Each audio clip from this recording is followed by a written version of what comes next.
पहले हमने पढ़ा बच्चों भाषा, व्याकरण, लिपि और हिंदी। अब हम पढ़ेंगे बोली और उपभाषा। बोली सीमित क्षेत्र में बोली जाने वाली भाषा के स्थानीय रूप को बोली कहते हैं। बोली में प्राय साहित्य की रचना नहीं होती है।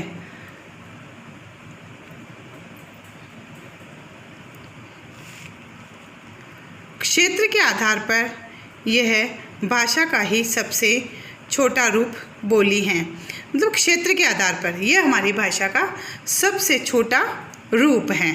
बोली हर क्षेत्र की अलग अलग बोली होती हैं।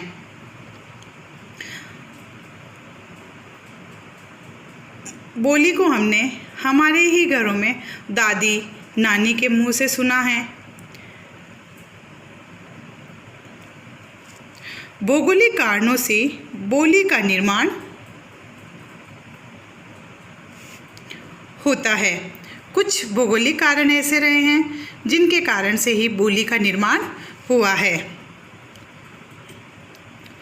बोली भाषा का ही अल्प विकसित रूप है।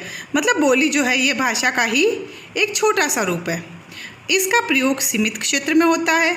बोली का कोई लिखित रूप नहीं होता है।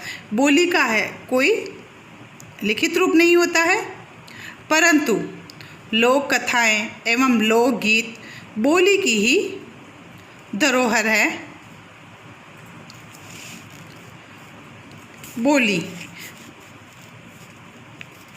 बोली उसके बाद इसमें साहित्य की रचना होने के बाद ये बनी उपभाषा। उपभाषा सर्वमान्य रूप प्राप्त होने पर यह बनी फिर भाषा। इसको आप ध्यान से देखें।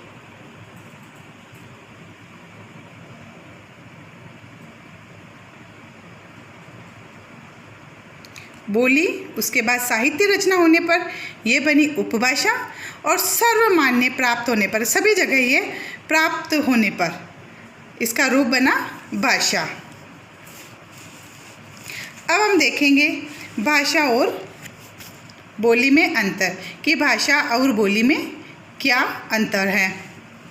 सबसे पहला, बोली का क्षेत्र सीमित होता है और भाषा का क्षेत्र विस्तृत होता है कि भाषा बहुत बड़े स्तर पर बोली जाती हैं। नंबर 2, भाषा का प्रयोग साहित्य रचना में किया जाता है जबकि बोली का साधारण बोलचाल में, हम साधारण बोलचाल में बोली का प्रयोग करते हैं। तीसरा, बोली को लिखा नहीं जाता है जबकि भाषा का लिखित रूप होता है। बोली को हम नहीं लिख सकते हैं लेकिन हमारे पास भाषा का लिखित रूप होता है। नंबर 4, भाषा सर्वमान्य होती है।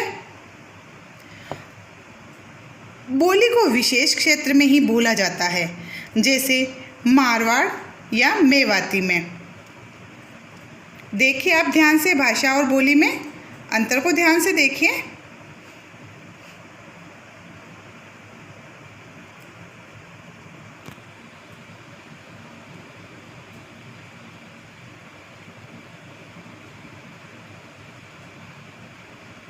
ये अंतर आपको याद करने हैं।